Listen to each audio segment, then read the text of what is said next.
are permitted allowing the participants. After 2 minutes, we can start.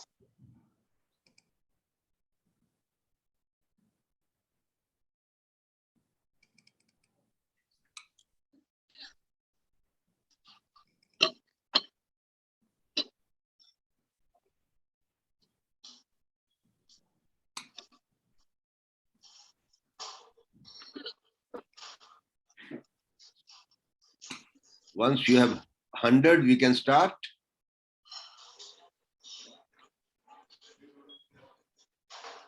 Yes, sir. Just wait for about 80, 100, then we can start. No, that's all right. Even if it is 60 plus have already are in, I think we can go ahead. Done. Okay. Good evening, Manisha. Madam is muted. Good evening, sir. Good evening. Very good evening to you, sir. Honored to be here. Mute. Hi, good evening. Pleasant to welcome you here. It is very nice to have you, Doctor. So we are ready to go. Live streaming is also started. All right. Okay.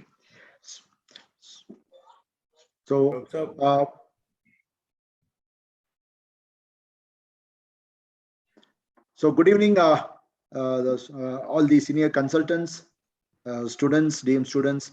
We are happy to welcome once again for your Master Bedside Clinics in Nephrology, episode 2. It's been a very great honor to have you all once again to join us and spend your valuable time for this knowledge dissemination program, which has been with the help of our course directors. We are very happy to initiate on behalf of Microlabs Limited. So I take this opportunity to welcome our course directors, Dr. Lieutenant General P.P. Varma, as well as Dr. Vijay Kher for this program. And I request them to introduce today's examiners as well as the discussant and take this program forward. Over to you, Dr. Varmaji. Thank you, Mr. Raja, and thank you, Microlab, for the support for this program. We are in the second edition of Master's Clinic in the field of nephrology. And today we are talking on thrombotic microangiopathy. We know this is one of the emergencies in the field of nephrology. Though rare, but it can be life-threatening condition. We all know that TTP and HUS are the prototypes of this condition. Previously, we used to think these conditions are interchangeable, but over a period of time, the things have changed. And I think today we are going to have a good discussion on that. To introduce the topic and speakers, I'll request Professor Vijay Kher to take over. Good evening, ladies and gentlemen, and thank you, General Varma. I must say that today we have again another session of masterclass clinical discussion on thrombotic microangiopathies, and we have countries most experienced people to talk about it and discuss it with Dr. Varadan, who is going to present a case of thrombotic microangiopathy. And the two, although we call them examiners, I think they are not going to be traditional hard examiners as you do in a typical examination, but they are going to be helpful examiners who will probably answer most of the questions which the candidate or Dr. Varadan will not be able to do. And to talk about this subject today is Professor Bagga. Professor Bagga is, I don't think he requires any, he is one of the most illustrious professors of pediatric nephrology from the country, world-renowned. I think I'm extremely honored to know him for last many years. And it's such a pleasure to have him here and talk about thrombotic microangiopathy. He's published extremely well from this country, not only on this subject, but on many other subjects in this. And I can tell you that in one of the sort of research publications, and when people were looking at the contributions from India, he comes from 0.1%, topmost researchers of our country, and extremely proud to have been associated with him and having known him, and very, very glad to be here to listen to him today. And no less is our own Manisha Sahay. Manisha is professor and head of nephrology at the Osmania University Hospital. Extremely, again, I don't know how she gets time to manage all the things, and she does it so well. And I feel she's managing home, her parents, the husband, the family, and then she's everywhere. And I find it extremely, extremely useful to learn from her these techniques of how she manages this. And she is extremely good again in this subject, thrombotic microangiopathy, and donning both pediatric and the adult hats. She is going to be our participant, providing also pediatric portion. I'm sure Dr. Bagga is going to take care, and then Manisha is going to continue to participate in that, but I think provide an adult perspective as well, because she practices adult nephrology as well. So without any further ado, I think let's start with the case. And I think Dr. Varadan is a nephrology resident at the All India Institute of Medical Sciences, I guess. Is it? Good evening, sir. Yes. Am I audible? I think. Yeah, you are audible. Yes. Dr. You're audible, Yes, but not Dr. visible. Shrinivasa. So it would be nice for the examiners to have a look at the Not seen. examination as Yes. well. Yes. Yeah, now it's better. Dr. Bagga, where is Dr. Bagga? I don't see him. Dr. Bagga. He is there, sir. He is there. Tuesday. One. I don't see Dr. Bagga. Sir, we can see, sir. You can just relook at the view. Sir, unmute is there. Sir. I should be unmuted. We are able to see Arvind, sir. Good evening, sir. I'm very much there. Yeah. Great. Okay. Yes. Thank you for your kind words. Arvind, I can see you now. Yes, sir. Good to see you. Good to see you. Good evening, sir. Please, I think Shrinivasa, Varadan, please go ahead. Yes, sir.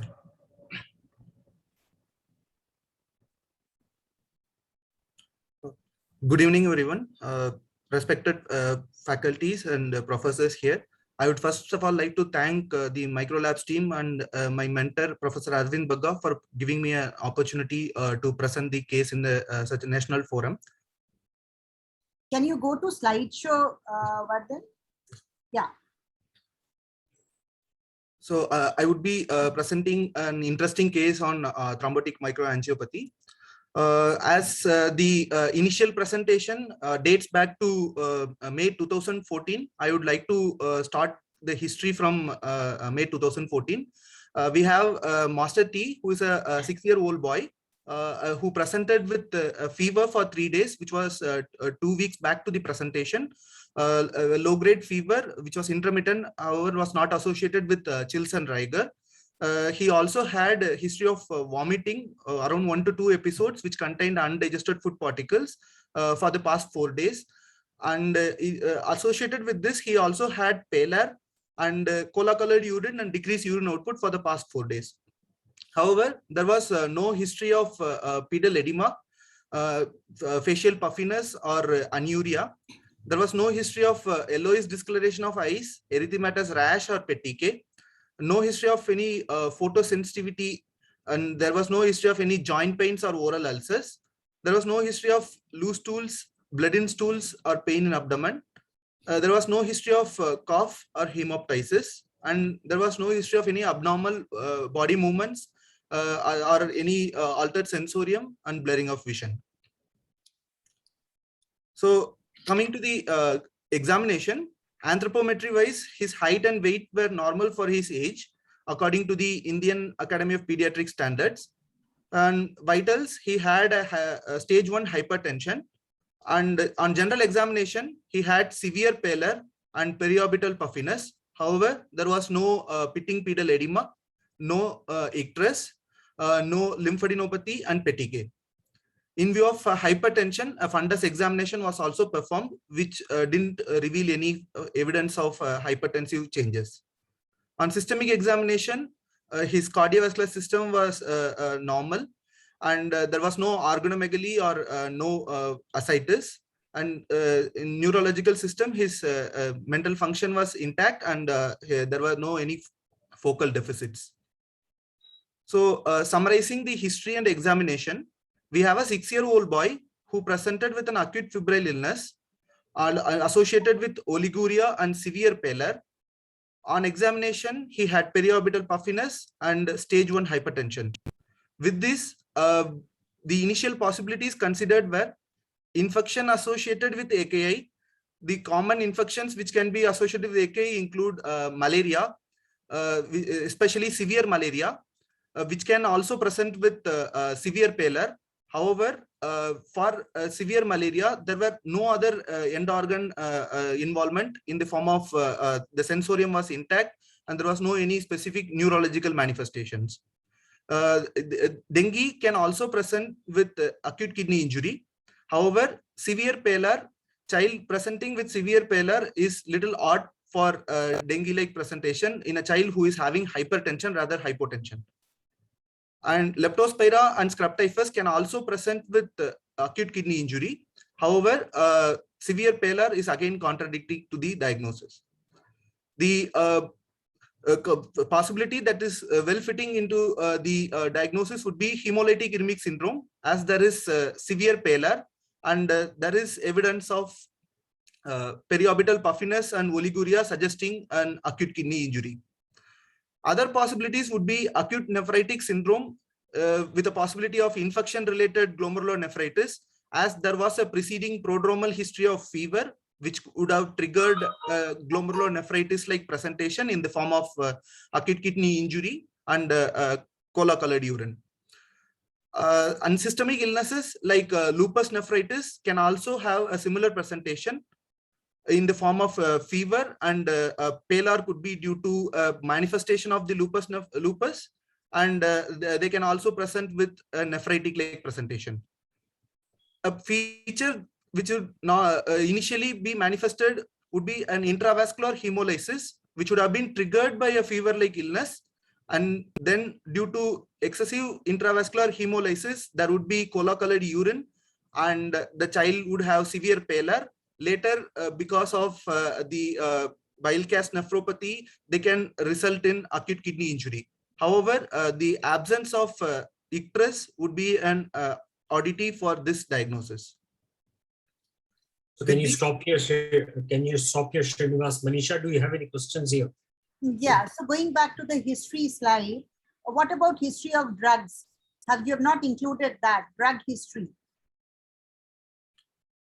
Ma'am, You should mention that, because you have drugs which can present with AKI, ATIN, though the characteristic picture is not of ATIN. Even you mentioned that HUS is a possibility here, and there are many triggers, some of them drugs for HUS. So that history is pertinent and should be mentioned here.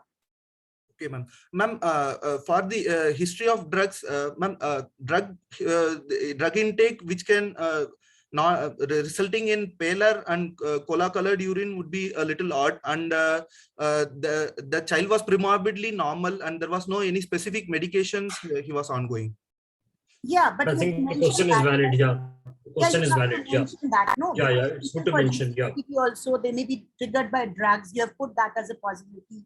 AKI itself can be triggered by drugs, but here HUS also can be triggered by drugs. To complete that history should be there. Fine. So other thing is, what about any past history, family history, history of vaccinations which the child has received? Ma'am, the child was immunized for his age, and there was no any family history of similar illness in this family. I should have mentioned. Yeah, you can mention that, because for us, it's the first time he's presented in this manner. So any such episodes. What about developmental history? The child was absolutely normal? Yes, ma'am. Okay, so I think what you can do is just add those, because I mean, there are some varieties of HUS where you will have developmental delays and all that. So we don't know. I mean, for the sake of completeness, you could have included all those histories as well. And then pallor is not a history. Probably that's an observation. So you put it on the left side in the history. So with the history, the child presented with fever, vomitings, cola-colored urine, and decreased urine output. So what would be the syndromic diagnosis you are putting? Ma'am, the fever was 2 weeks prior to the presentation. So, and after the 3 days of history of fever, the fever has subsided. So after a fever and the child has now presented with cola-colored urine and decreased urine output, I would consider acute nephritic syndrome, which has been triggered by some infection. So what is against the acute nephritic? So what are the common causes of, what is the syndromic diagnosis? We are saying it's an acute nephritic syndrome? Yes, ma'am. Okay. So what are the, what are the common causes of acute nephritic syndrome in order of occurrence? What's the commonest cause? Ma'am, first would be a post-infectious glomerulonephritis. IRGN, now called IRGN, yeah. So what is against IRGN in this child? Why did you not consider that first possibility? What is grossly against IRGN in this child? Ma'am, that is the anemia part is against the IRGN, as the child was not as edematous, although IRGN can have anemia or pallor. For that is usually due to a dilutional component. So the child was not significantly edematous in this scenario, where which would not lead to a pallor. Fine, absolutely. Now, coming to the examination, what all could you have mentioned on the examination? Pallor you did mention, but what else? Ma'am, there was periorbital puffiness, which would attribute to a renal pathology. When do you, what are the physical signs of a scrub typhus in a child? Ma'am, the child with scrub typhus would usually present with a multi-system involvement. There could be jaundice, the icterus, there could be lymphadenopathy, and there could be organomegaly in the form of hepatosplenomegaly. How common are discharges in a child with scrub typhus? Ma'am, around 50 to 60% they can be present, but they are very specific for scrub typhus. Yeah, but you should mention that because you have entertained that as a DD there, and it's a DD for, this sort of a picture. So I think you should mention that as well. Okay. Okay. I think it's okay. It's a very long history, so maybe Manisha, we can probably carry on. Because it's yeah. Please carry on. So just go to your diagnosis. Dr. Manisha, do you think of any other diagnosis apart from this, Shrinivasa? Anything else that we are missing here? No, I think it's fair enough. Manisha, yeah, I think it is fair enough. The diagnosis what he has made and the possibilities, common possibilities. So clinically, we thought of this these possibilities. So Yes. can you go on, Shrinivasa? Yes, sir. Yes, sir. So coming to the baseline investigations, the child had severe anemia with a hemoglobin of 5.5 grams. However, the total leukocyte counts were normal. There was in the peripheral smear, there were around 7% cystocytes and low platelet counts. This is a representative image where we could see here the broken cells or the cystocytes, which is evidence of hemolysis. Other evidence of hemolysis, which we could see in this child, is the elevated lactate dehydrogenase, which was around 1,474 units per liter, and the child also had thrombocytopenia to the lowest count of around 54,000, and deranged renal function with a urea of 170 and a creatinine of 4.2 milligram per deciliter, which is corresponding to an EGFR of 10 ml per 1.73 meter square. There were no electrolyte abnormalities, and the liver function tests were normal, and the albumin levels were 3.2 gram per deciliter. On evaluation further, the child had a low C3 with a value of 41 milligram per deciliter. However, the C4 levels were normal, and the ANA test done by ELISA to rule out the lupus nephritis, which was also negative. On urine analysis, the child had persistent proteinuria with a dipstick protein of around 2+ to 3+, and had microscopic hematuria and with 30 to 40 RBCs in various occasions. However, there were no cast on microscopic examination. On quantifying further, the child had a spot urine protein creatinine ratio of 1.1 milligram per milligram of creatinine.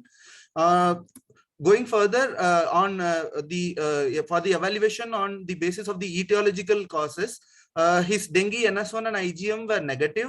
His malaria smear and quantiferon blood buffy coat layer was negative. For the investigations for leptospira and scrub typhus were also negative. Direct Coombs test was done to rule out the pneumococcal associated hemolytic uremic syndrome as well as the autoimmune hemolytic anemia, which were also negative. The coagulation profile was normal, which really excludes the disseminated intravascular coagulation, which can be one of the complication in infection-related hemolytic uremic syndrome. The homocysteine levels were also normal limits. I will be discussing this regarding in the next slide.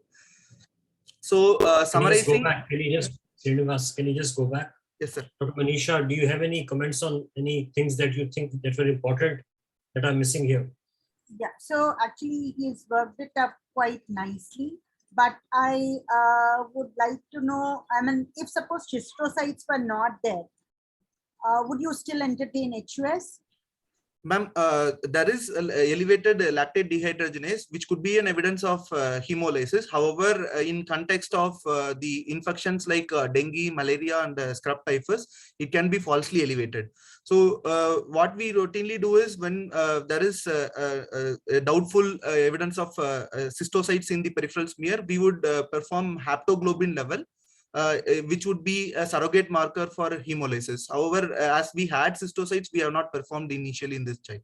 So can you have PMA without cystocytes? Yes, you can. You can. I mean, yeah, but we are, conditions? Yeah, but at times, we are a bit worried, making a diagnosis of active HUS without the presence. If they are less than 2% cystocytes, so we keep keep discussing this so often. But you're right, Manisha, that you can have a thing without. But generally, we are a bit careful making a diagnosis of active TMA without seeing evidence of microangiopathic hemolytic anemia. Absolutely. But plasma haptoglobin does help us. It's not always available so easily, therefore we don't resort to it. It's not available in the hospital. LDH can rise because of multiple other reasons as well. And but we should remember that malaria per se can cause hemolytic anemia or anemia. It can also cause thrombocytopenia without causing HUS. So I would imagine one should be trying to document cystocytes. And I must say, for the participants who are here, that our residents would be examining this in the casualty per se. They would make a smear and they would look for cystocytes. They can even diagnose it even without staining. So I think the residents and fellows must have the ability to be able to diagnose cystocytes on a peripheral smear. Absolutely, sir. So can Manisha, we can ask him for benefit of adult pediatric. What do you mean by significant cystocytes? See, sir, the cystocytes, as in this image, sir, this is a single field. We count for every 100 cells, we would count the total number of cystocytes and give it in a percentage. So the value of more than 2% would be considered a significant amount of cystocytes in the peripheral smear. Are more than 2 cystocytes per high power field? Sir, it is not per high power field, rather it is per 100 cells of RBCs. Okay. It's more than 2%. Yeah. Yeah, more than 2%, and it also varies with age. In preterms, actually, I'm in more than 5% and all that. But most of the adults, it's more than 2%, which are.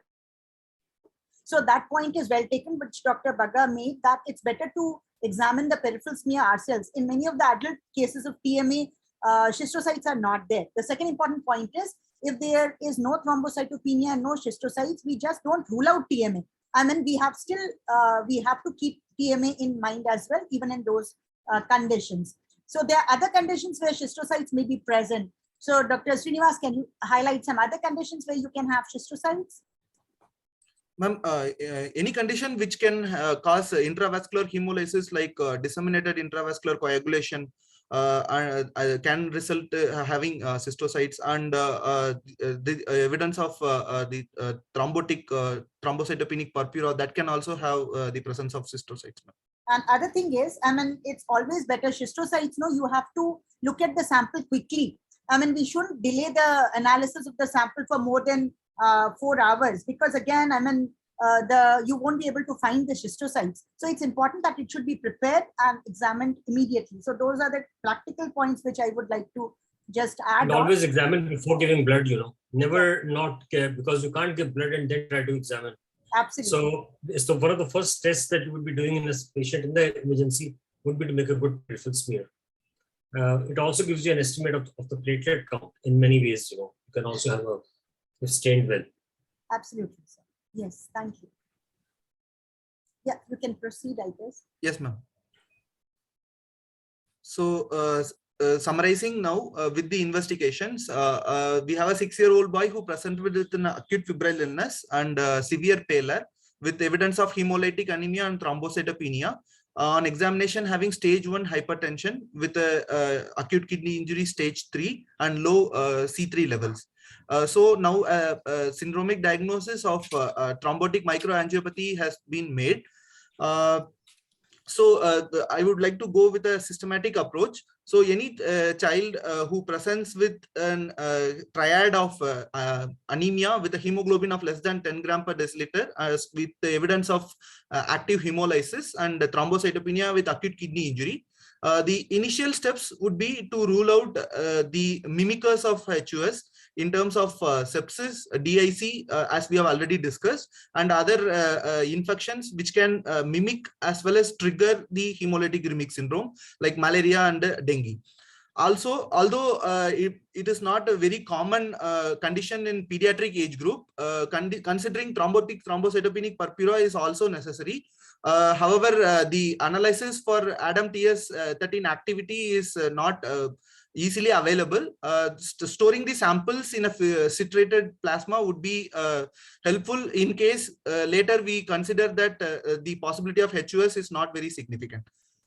And although in this case there was no significant thrombocytopenia like less than 30,000 and there was a predominant renal involvement, the possibility of TTP would be less likely. Now, after ruling out these conditions, the labeling of hemolytic uremic syndrome has been made, and to be leading further, we should initially rule out the common causes of hemolytic uremic syndrome. Although not in India, overall in the international forum, the Shiga toxin associated HUS is more common in comparison to the atypical HUS. So in children who present with history of prodromal history of loose stools or bloody dysentery, a possibility of Shiga toxin associated HUS should be considered, and the stool samples should be assessed for STEC PCR, and the cultures should be done for the E. coli. However, in this child, there was no any prodromal event, so this possibility would be less likely. And coming to the another rare possibility, which is around having a 6% incidence, would be a cobalamin C deficiency HUS, where there is a defect in the cobalamin C pathway that is that can be noticed by doing a homocysteine level. This is the reason why previously I have shown the values of homocysteine, which was absolutely normal. In these conditions, there will be homocysteine levels higher in the tune of around 50 to 100 micromole per liter. However, there could be some other extrarenal manifestations like developmental delay and feeding difficulties, which are and the age group would be a little earlier presentation, and so this possibility is also not considered. Other conditions like infection associated HUS, these children will usually be very sick. However, this child was not that sick. And one more important possibility, as Ash already highlighted, is the evidence of systemic lupus erythematosus, which can also manifest with anemia, thrombocytopenia, and nephritic-like presentation. Here we have done ANA, which is negative, and there was only low C3 levels, which is normal C4, which rules out lupus nephritis. Other conditions like malignant hypertension associated hemolytic uremic syndrome can also have a manifestation like this because of the arteriosclerosis. However, this child didn't have a very significant malignant hypertension. As already mentioned by ma'am, drugs can also, drugs like sirolimus, CNIs can also result in hemolytic uremic syndrome like picture. So this history is also important. So in this child, after ruling out all these possibilities, he fits into the possibility of atypical hemolytic uremic syndrome. So atypical just go back, Srinivas, just go back. Yes, sir. So, so one point, Dr. Varma had also highlighted initially was the possibility of TTP, and when do you consider TTP? So can you just tell us again, when would you think about TTP in a child or in an adult? Sir, thrombotic thrombocytopenic purpura, although it comes under the spectrum of the thrombotic microangiopathy, they usually present with severe thrombocytopenia in the tune of less than 30,000, and they are usually the clinical manifestations. They usually present with more of a neurological involvement, which is usually called as the TTP pentat. Although there are reports that they can also present with a significant renal involvement. However, very severe acute kidney injury would be more in terms of hemolytic uremic syndrome rather than a TTP. And in TTP, there are two causes. One would be an acquired TTP and another would be an congenital TTP. The acquired TTP is especially due to the decreased activity of the ADAMTS 13 enzyme, which is mainly due to the presence of autoantibodies against it. And the congenital one is due to the decreased production, which is also called as Upshaw-Scullman syndrome. These usually present in younger age group. But overall, the most common cause would be around 60 to 80% would be an acquired cause. And for evaluating this, we would do a FRET assay where the activity of ADAMTS 13 would be assessed. So just adding to what is already told, from adults' perspective, it is slightly different. TTP is an important differential. And we know that initially we used to talk about pentad and neurological symptoms, fever, all those things. But now the mechanistic definition of TTP is based on ADAMTS, as you have already said. And we definitely store the sample before we start plasmapheresis. And as Dr. Bagga has already pointed out, it's difficult to get it done. But that doesn't mean that in adults we do not store the sample. We should. In children, TMA is slightly different. Like there are so many congenital causes, then Shiga toxin associated is quite common, as you have rightly highlighted the approach. In adults, we get to see TMA in certain situations. One is post-transplant, very commonly. The other thing is we see it as a part of pregnancy TMA. The third one, what we see is generally as a part of autoimmune disease TMA. So these are quite common. Now, TTP, as you said, it's not that common. But again, I mean, generally the TTP ones would be admitted in ICUs and neurological wards. But we also know that even if the neurological involvement is not there, we should always think of it as a diagnosis, should never miss it, store the sample, even if you are not able to immediately send it. The other important point, what I wanted to highlight here is that we all know that the Shiga toxin associated HUS is generally associated with diarrhea, bloody diarrhea to be precise. But again, it can occur without that as well. So this possibility should also be entertained, though as in papers by Dr. Bagga, he has clearly shown that Shigella dysentery is not a very important cause here. But again, a bloody diarrhea may not always be a feature of Shiga toxin associated HUS, though it's mostly there. And this bloody diarrhea HUS generally we see more commonly in children. In adults, very few cases we've seen, not that it doesn't occur, but it's very infrequent. So the take home of the table, what you've shown on the flow chart, it's an excellent flow chart, very useful. In adults, TTP is not that uncommon. That's my first point. And second point is even Shiga toxin associated HUS can occur in adults and even without the diarrhea. So you should always keep that in mind as well. Cobalamin C, then thrombomodulin, DGK, all those other things are more commonly seen in children. And some of them have onset less than 1 year. Some can occur throughout the person's age, but still they remain more common in children. Thank you. Okay, Shrinivas, can we go forward? Yeah. Yes, sir. So now narrowing down further, now we have reached the possibility of atypical hemolytic uremic syndrome, which would comprise the broader two possibilities. One would be the anti-factor H antibody associated HUS, and another would be the presence of significant variants in the complement regulatory genes. As mentioned already, would be most common would be in the complement factor H, complement factor I, and CD46 or membrane complex protein.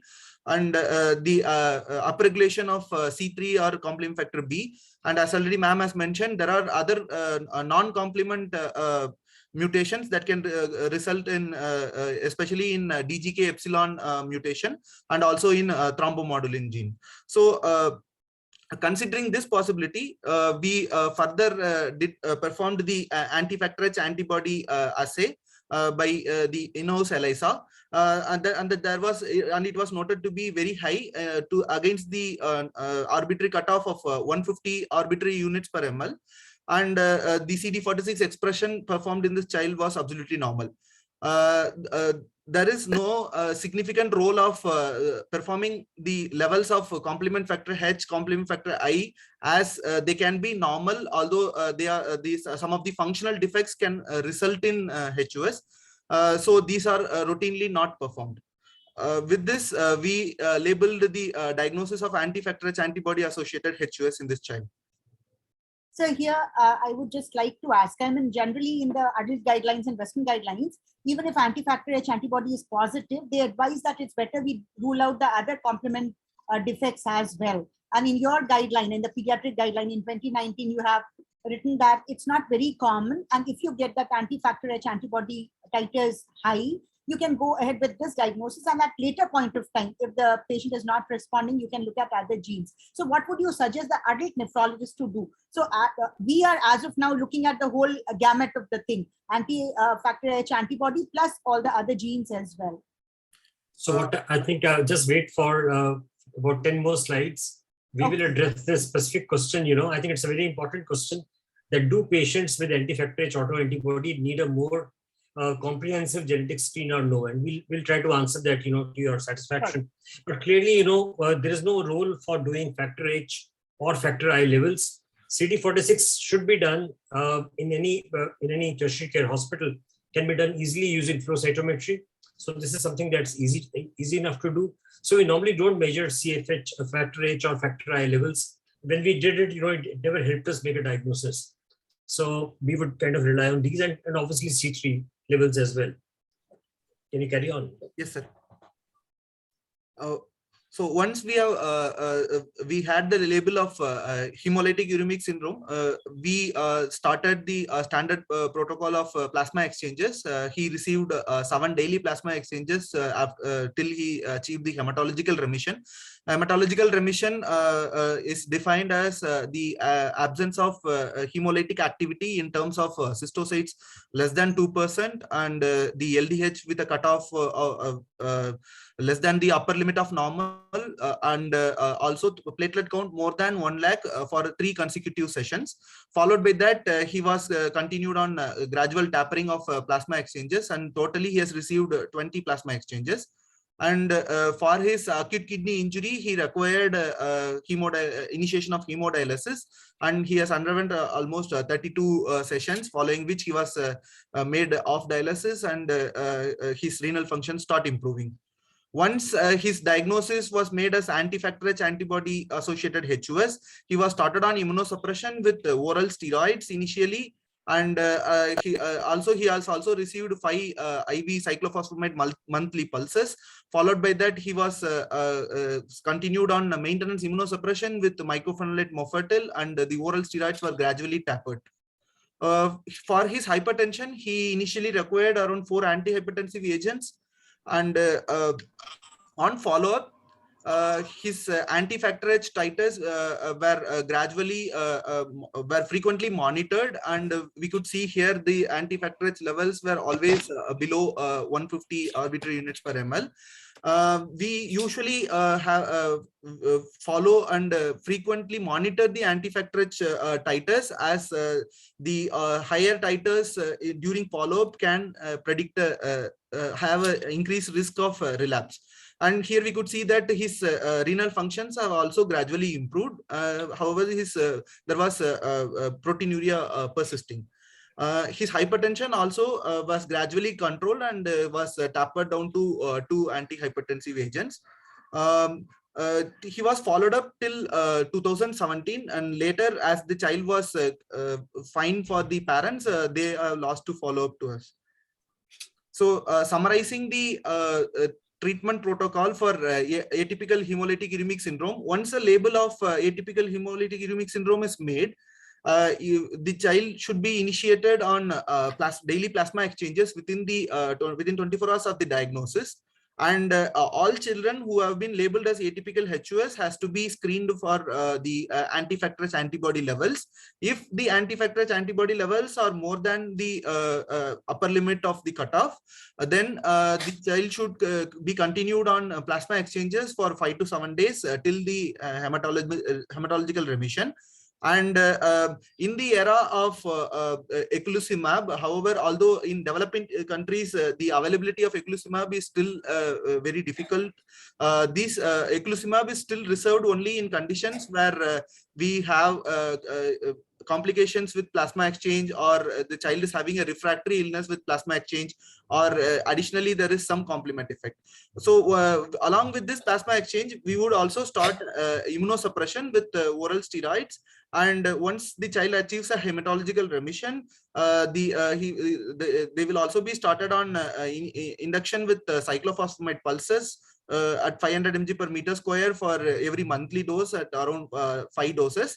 And followed by that, they will be switched to maintenance therapy with mycophenolate mofetil or azathioprine. So the teaching points here would be although plasma would be helpful in supplementing the complement factors, especially in anti-factor H antibody associated HUS, the main role of plasma exchange would be the removal of the anti-factor H antibodies and supplementing the active complement factors. So plasma infusions will not be helpful in case of the atypical HUS. And unless otherwise we have a value of anti-factor antibodies elevated, immunosuppression should not be tried as we try in other glomerulonephritis. Shrinivasa, can I just come in, just go back? Yes, so sir. I think the important messages are two, once you have a diagnosis of atypical HUS, the therapy, at least currently with us in the lack of complement inhibition, is plasma exchanges. Plasma infusion theoretically can be done, but when you do plasma exchanges, you can replace a much larger volume of plasma, up to almost 50 to 60 mils per kg per cycle, per exchange, So clearly and you can also, take out some abnormal proteins, which could even be the case of, say, even when you have a factor H mutation, you may have abnormally shaped proteins which are there, but which need to be removed and replaced with normal functionally active factor H. So in all atypical HUS, I think I would prefer to do plasma exchanges in the acute stage, and clearly so in anti-factor H HUS. Given that, anti-factor H HUS would account for about 50% of all atypical HUS in children, particularly in kids between the age of 5 to 15 years. What we have seen over the years is that at times our colleagues are starting immunosuppressive therapy without confirming anti-factor H antibodies. I don't think that's good practice, because you need to show, for example, that the patient has antibodies before you put kids on immunosuppression. So clearly, one should avoid doing that. And the third message is that whenever you are taking samples for, say, antibodies or for, even C3, do that before you start plasma exchanges.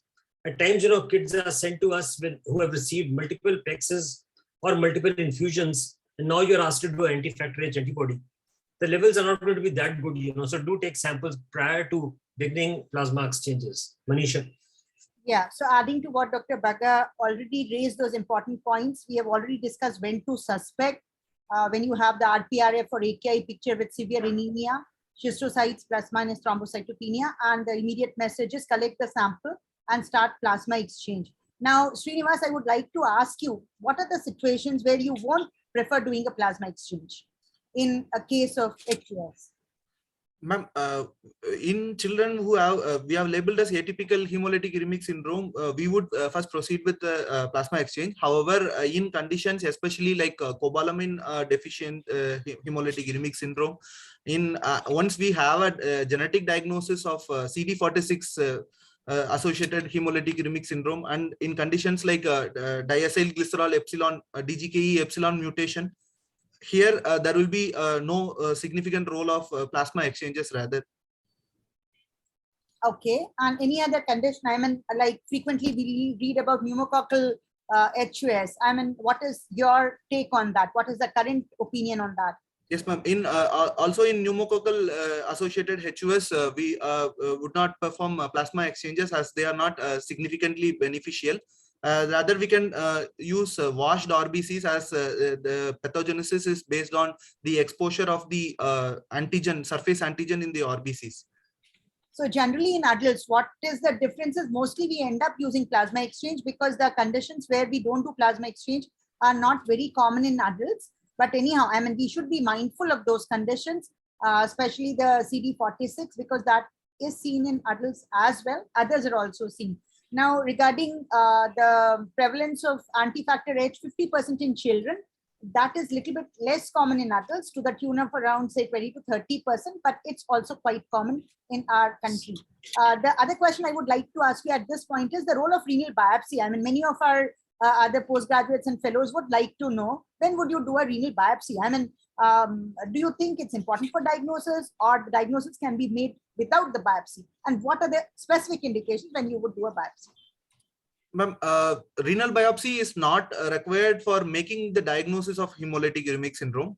We would perform renal biopsy in conditions where we still have a doubt of the diagnosis, where we have suspicion of other conditions which would be explained by the renal biopsy. There we can perform biopsy.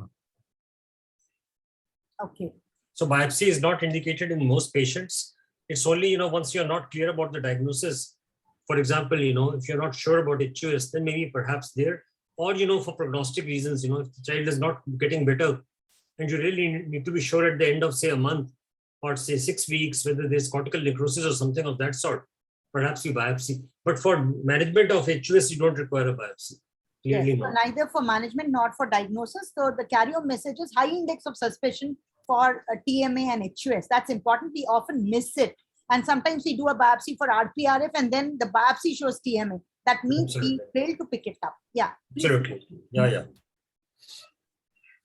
Please proceed.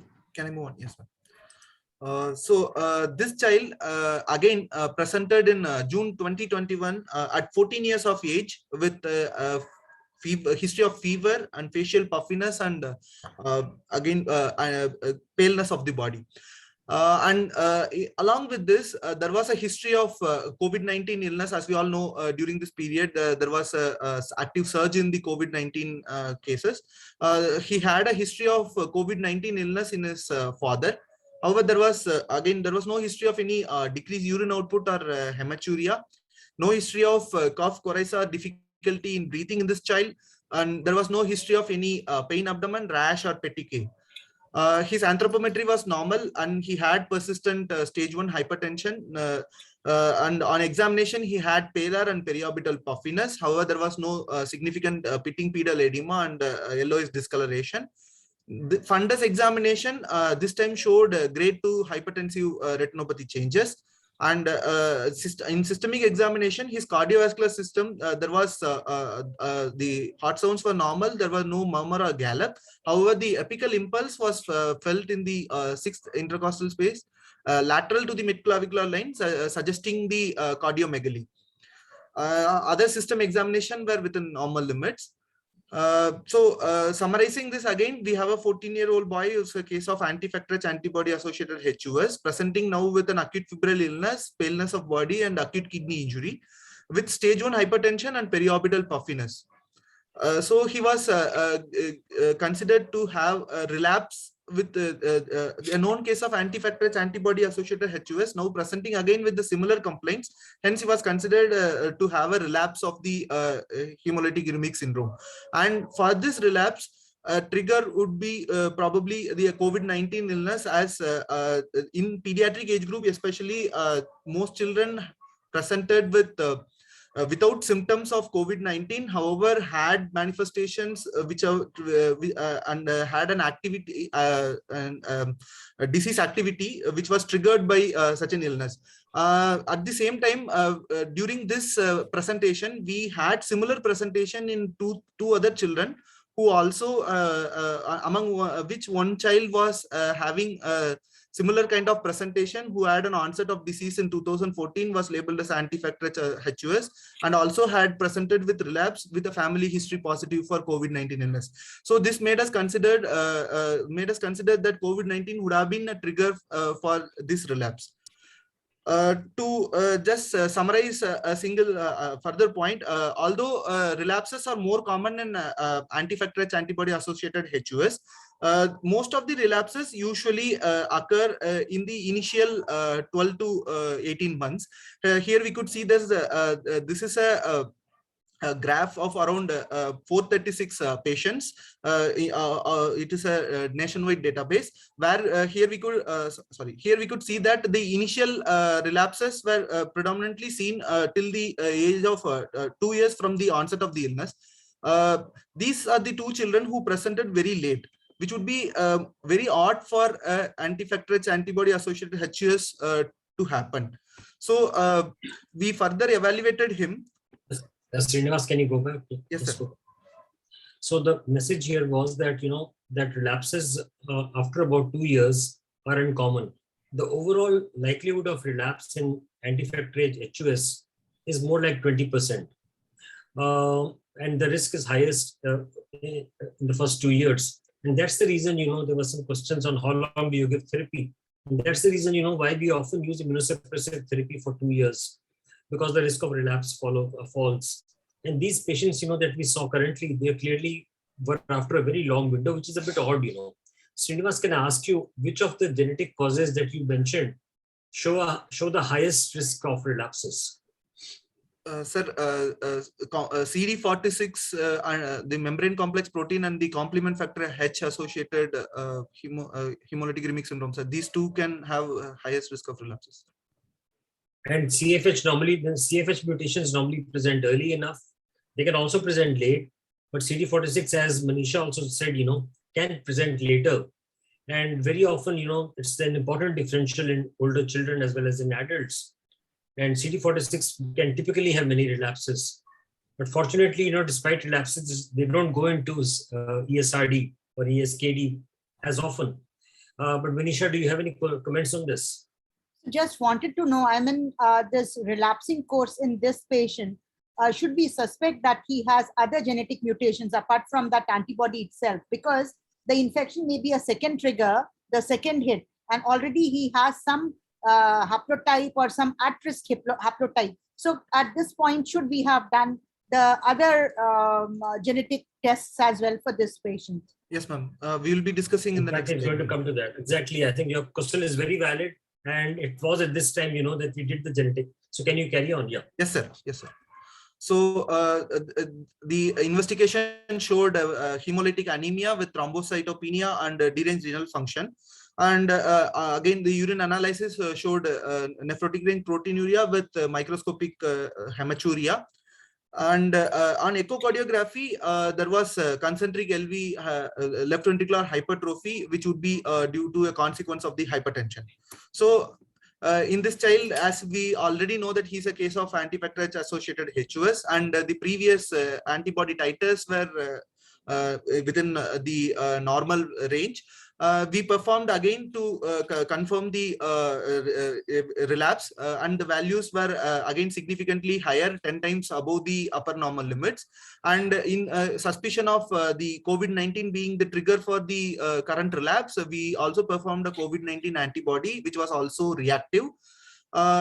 Although the anti-factor associated HUS is the genetic evaluation is not much needed, but conditions where they have frequent relapses, they would require a genetic evaluation. So we have performed a clinical exome sequencing, especially for the genes which are commonly involved, like the complement factor H, I, B, and the CD46, DGK epsilon, and thrombomodulin. And also, there were no pathogenic variants in these genes. However, and also we have performed a multiplex ligation probe assay for the complement factor H related protein, especially the genes which are in the chromosome 1, just as adjacent to the complement factor H gene. And we found that there was a homozygous deletion in CFHR 1 to 3 site. So this is the MLPA of this child. Here we could see that there is a normal expression of the CFH1 and CFH domain. However, there is absence of CFHR1 3. The arrangement of the genes in chromosome 1 happens in this way: the complement factor H followed by the CFHR 3, 1, 4, 2, and 5. So here we could see that there is a complete absence of CFHR 3 and 1. So this suggests that there is deletion in the and this is and here we could see that there is a complete absence. So this is a homozygous deletion of both CFHR1 and 3 proteins.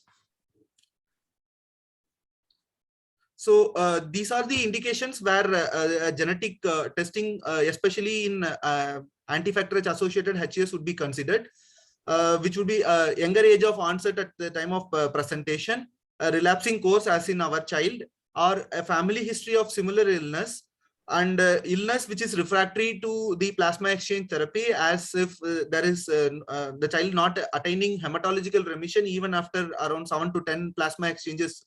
Still there is refractory to our therapy, and especially when these children, when they are planned for renal transplantation, the genetic evaluation should be performed, as they are helpful in prognostication, as well as the risk of recurrence of the illness is also there is a phenotypic correlation with these genes. Shrinivasa, can you just wait here? Yes, so sir. clearly, as Manisha had asked, these would be the indications to do genetic testing in a setting of anti-factor H, and we have another slide about this. We'll tell you why we think so. But then, if it's not anti-factor H and if it's atypical HUS, then all children require genetic testing. And while Shrinivasa did mention, that we are talking about the 6 common genes, but the current panel is of 26 genes, and that panel would look at the extent, the whole this thing, but the commonest would really be factor H, factor I, and CD46. The other thing is just a point about MLPA for CFHR genes. Now, homozygous deletion of 1 is more important than 3. So you may at times have only 1. So don't always, it's not necessary to have both. 1 is clearly the association, and there is a very strong association of MLPA 1 deletion, homozygous deletion of CFHR1 with anti-factor H autoantibodies. So almost 90% patients who have antibodies would have a homozygous deletion of CFHR1. Just one last point on this, that 10% of the normal Indian population also has the same deletion. So this is really a polymorphism. And many of us are really carrying this deletion. So of the 100 odd people or 150 people who are listening to this talk, maybe 15 of us have this deletion. So clearly, there's a background of this deletion. And then there is perhaps a second hit. And that's the reason why you end up getting atypical HUS when you get it between 5 to 15 years of age. So it's not really a mutation in that sense. Shrinivasa, Arichana. Yes, sir. Just to highlight further, do these children especially require genetic evaluation? As already highlighted, this is a systematic review where the concurrent genetic defects along with children having anti-factor H antibody associated HUS. These are the European cohorts where the incidence was little higher, ranging from 25 to 30%. However, most of the Asian data suggested total incidence of around 6 to 7%. And here we could see that this is an unpublished data. Here we had around 107 patients, among which they were subgrouped into children who have coexisting genetic abnormality versus absence of other coexisting genetic abnormality. Clearly, we could see from this Kaplan-Meier curve that there is a significant difference in the relapse-free interval. So this is the Sorry, Srinivas, please carry on. Sorry, I'm sorry. So this is the main reason that detecting the additional coexisting genetic abnormality is important, as they are associated with frequent relapses. So overall, we would think that given that the likelihood of picking up a genetic cause is less than 7 or 8%, as is shown in this forest plot, we do not do genetic studies in all our patients. However, if you've got no antibodies, then clearly there is enough evidence that you should be doing. The overall likelihood of picking up a genetic cause in non-antibody patients is to the tune of about 30%. So when we have looked at our children, it's more like 20%. If you look at the adult data, it would be more like 30%. So in 1/3 of the patients with atypical HUS, or maybe 40%, you may get an underlying cause. So that's the other message here, And obviously, if you're having relapses, then perhaps you need to be evaluating. Manisha, any point on this?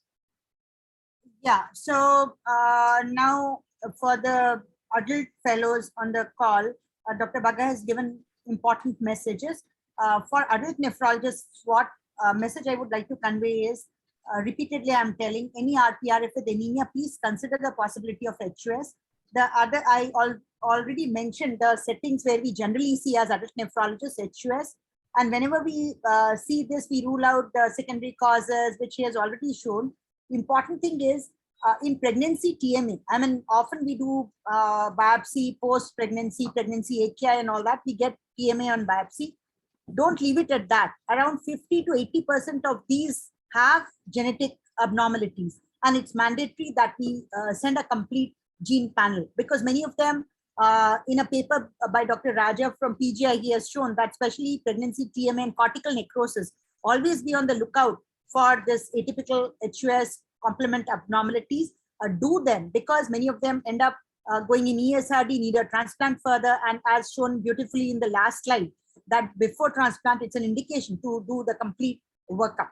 So that would be my message, that we as adult nephrologists, we are a little bit slow in sending the genetic analysis because of the cost constraints maybe, but it is important because post-transplant recurrence, I mean, nobody wants that. So it's important. Now, the other important thing I would like to ask in this patient now, where would you consider the role of eculizumab? Do you think it's indicated? I know it's related to antibody here, but you have shown some associated genetic abnormalities. This patient, what is the long-term prognosis, Shrinivasa, of this patient? What would you counsel the parents? What would you tell the child about the future of this child? What is the likelihood of progressing to ESRD? And where would you place eculizumab for the treatment of this child?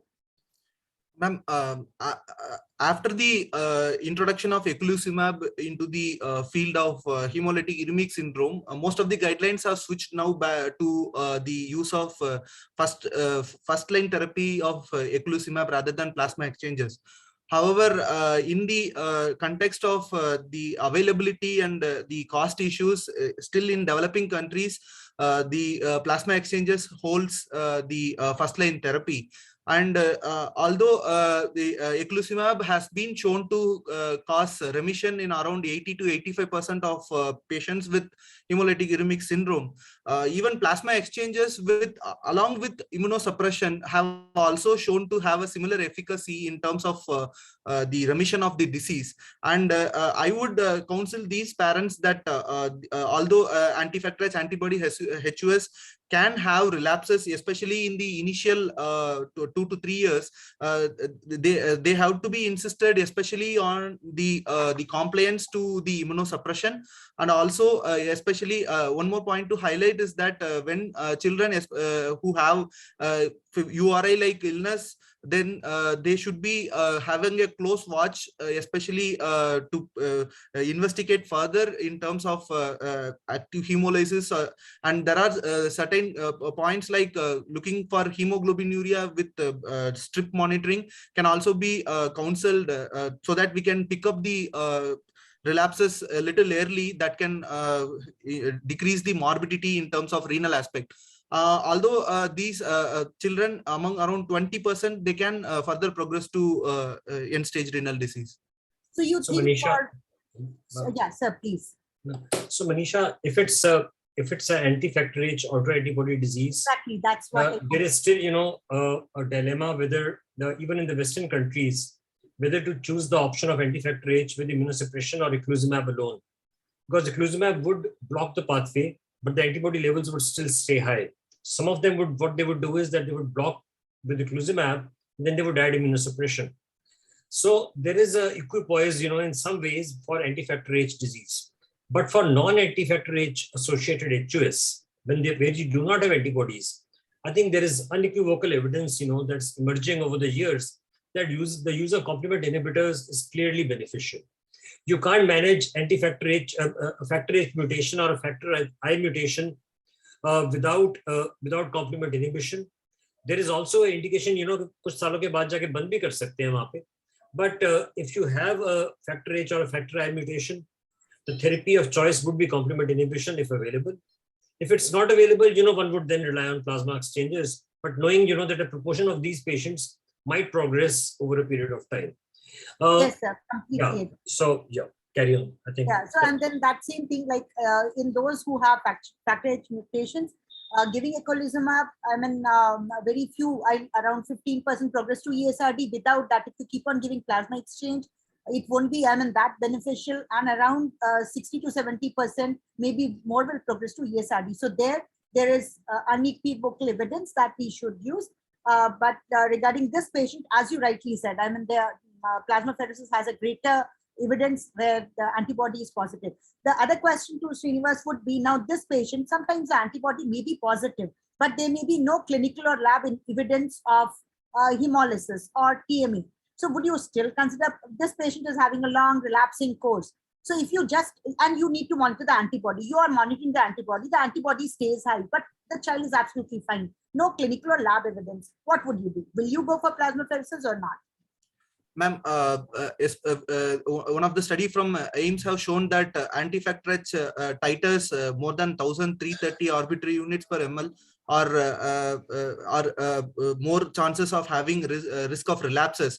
However, only with evidence of anti-factor H titers, we would not perform plasmapheresis. Rather, we would have a close monitoring of these children for the relapse. So in this child, what happened? In between, he was quite fine from 2014 to 2021. What was his antibody titers? Was he on regular follow-up? And were the titers normal? Till 2018, he was on regular follow-up, and the titers were always below 150, were ranging around 90 to 100. But once we have after a continuous remission, we have even tapered and stopped the immunosuppression. However, parents didn't follow up further as considering that the child was absolutely normal. Here, that's why we considered a trigger of COVID-19 illness. Okay. So suppose this child were to progress to ESRD, what would you do for transplant? Would you transplant him?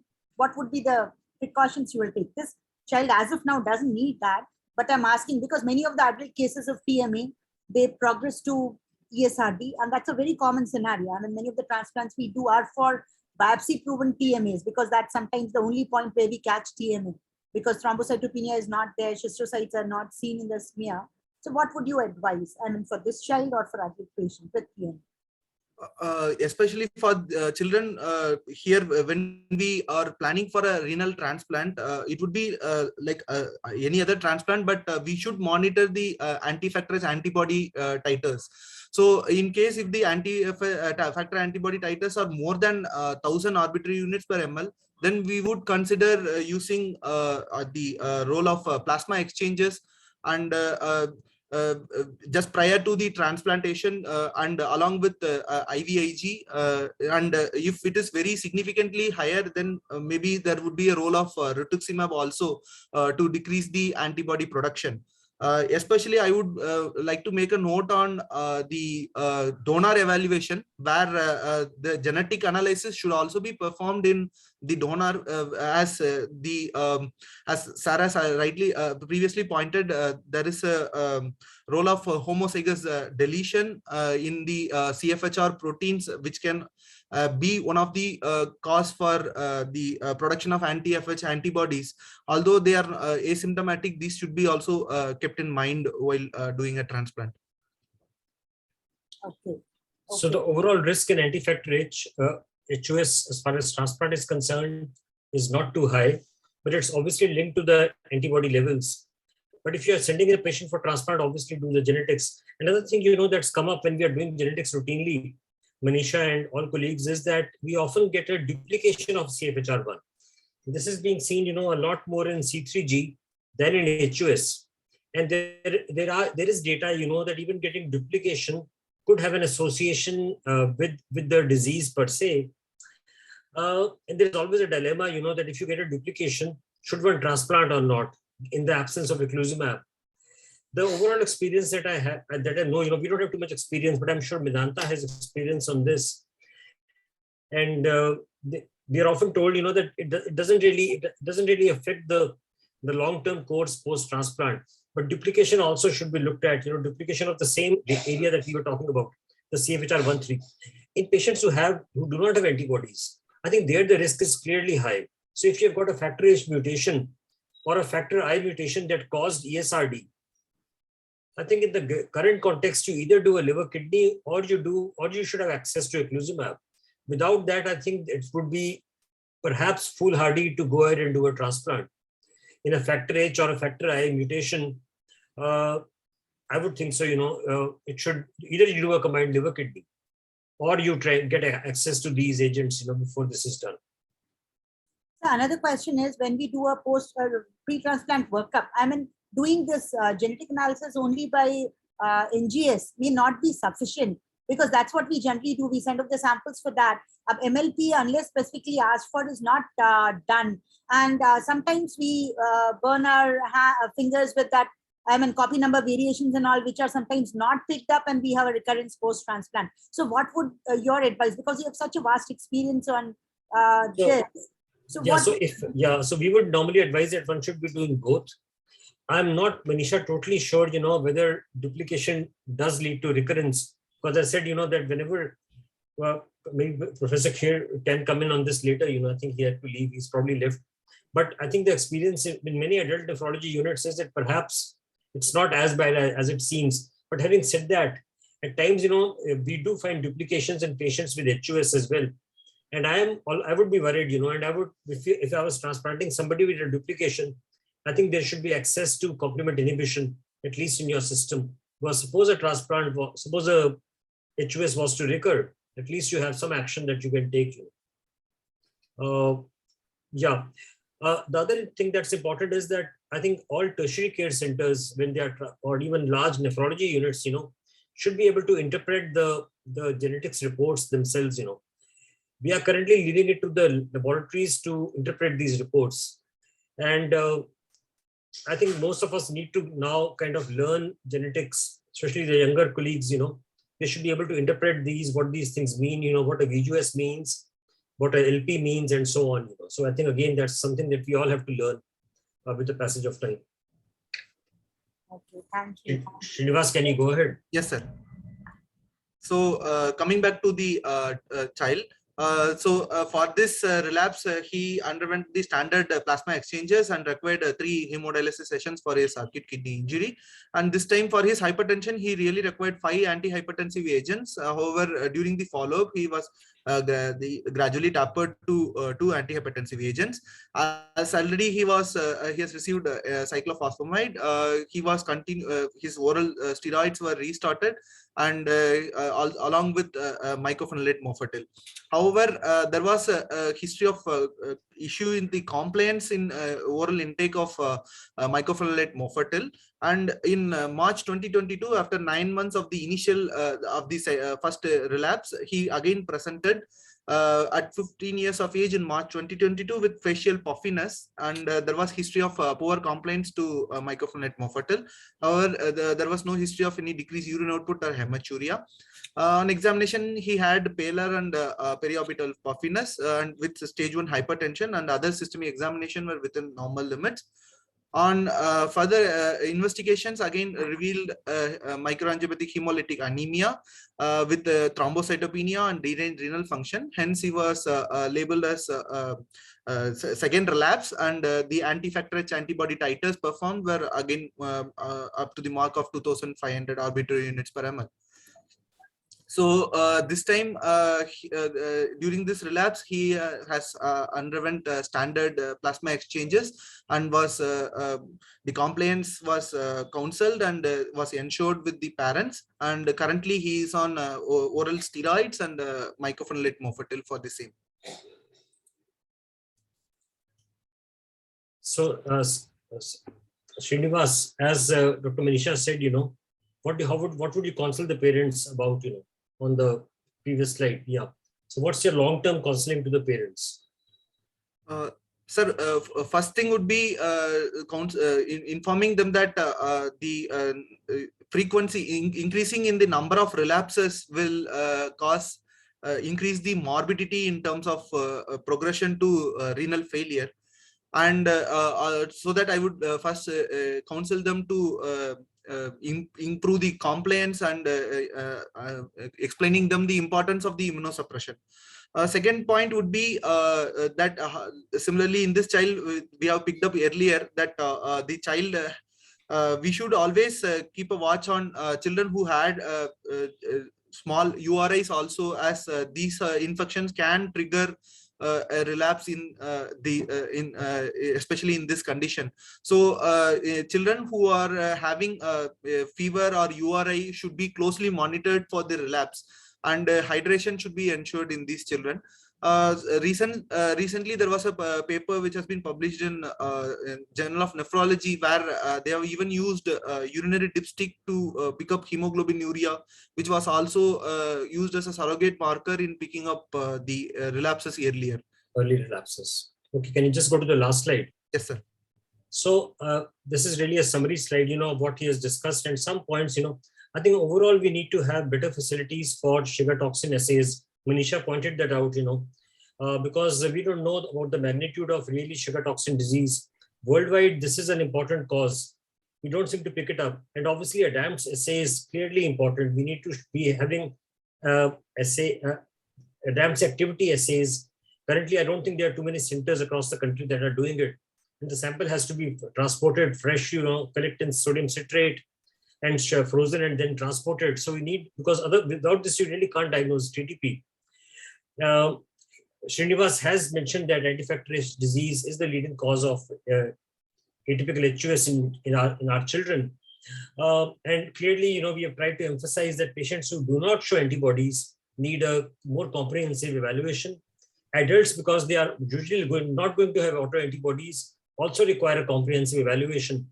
Almost 30% adults, would show a genetic cause if they have atypical HUS.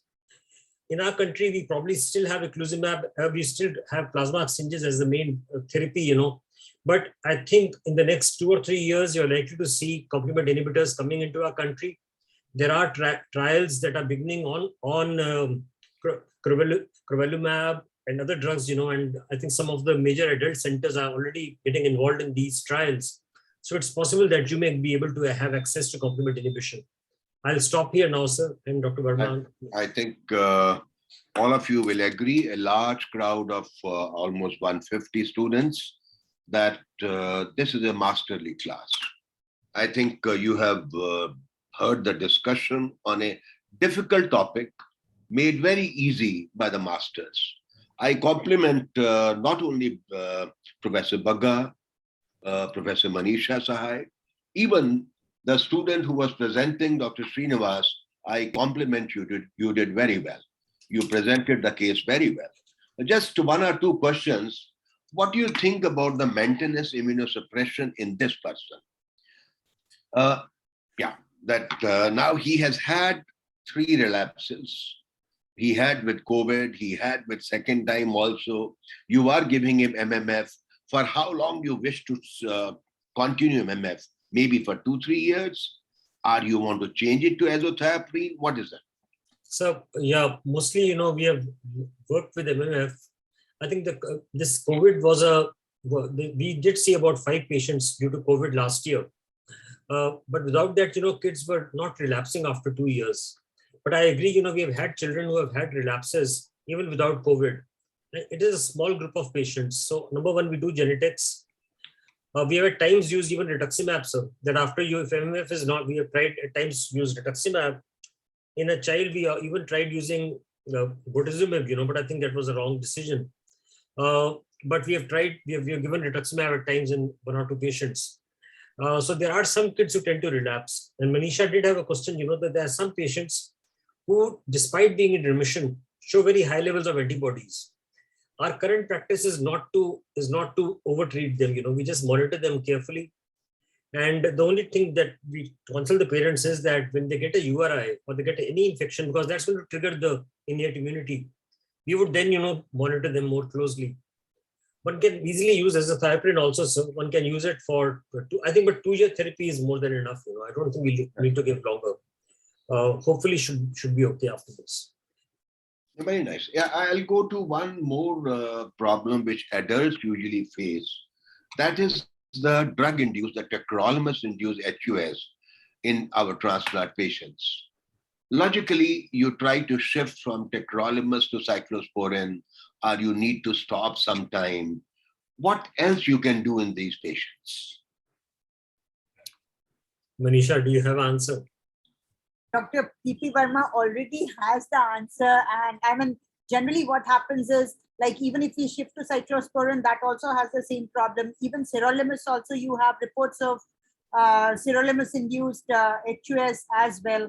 So generally, I mean, we end up shifting to sirolimus many of the times. In many of the times, we stop the drug and put the patient on like dual immunosuppression. And most of the times, we have seen that it reverses back. So many papers have described shifting to sirolimus, though the risk is not minimal with that either. So that's what we do. And generally it improves. Plasmapheresis and all does not have, I mean, a major role there. You have to look for other causes of TMA post-transplant, drug being one of them. The others are rejections, we all know. So those cases we have to look for, but otherwise, if it's completely drug-induced, stopping the drug definitely helps. I think I fully agree that possibly the plasma exchange and all doesn't have much role in these conditions, possibly stopping the drug, reducing the drug. It's more of a hit and trial method, and you generally try to get over it. I think cases have described the role of belatacept also. I mean, in such cases where, so those things are there, but in India, we're not using that. So we end up, as you said, probably stopping the drug or changing to sirolimus, though it may occur with that as well. I think many lessons I have learned from today's talk. And one has been, as Dr. Bagga said, that possibly everybody has to get knowledge of genetics at the moment. And without a genetics knowledge, possibly you cannot manage these cases. And it's all right, antibody-mediated problem was there. You can manage with rituximab, cyclophosphamide. But if there is a genetic mutation, possibly you cannot do anything except for eculizumab, and it has to be around. Possibly it has already come in India, I think, and it is being available. Possibly the company is asking the details of the case, then it becomes available. And secondly, the management problems and how the triggers, minor triggers can again precipitate or cause a relapse. That is Arvind. We have given the link to all the faculty also. We have got a faculty of 45 to 50 nephrologists. If any faculty member has got any question.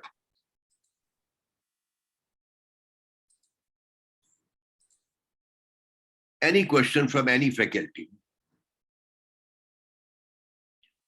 I think if there are none, I can only salute Professor Bagga, Professor Manisha Sahay for wonderful exposition of the topic and making all the students wiser on the topic, how to approach it and how to manage such cases.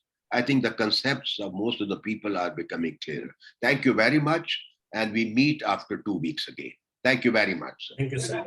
Thank you, sir. Thank you for the opportunity. Only last point I would like to say is that postgraduates would do well to learn about the use of eculizumab. It's not there, but we should know the dose and all that. It's dialyzable. It's important to think about eculizumab as well. So they will get to use it in future. We have not used it. So thank you very much. Thank you very much. Thank you, Bagga, sir. Thank you, Manisha. Bye. Bye. Thank you, Varma, sir. Thank you, Thank you Bagga. very much. Thank you very much, Dr. Manisha. Bye-bye.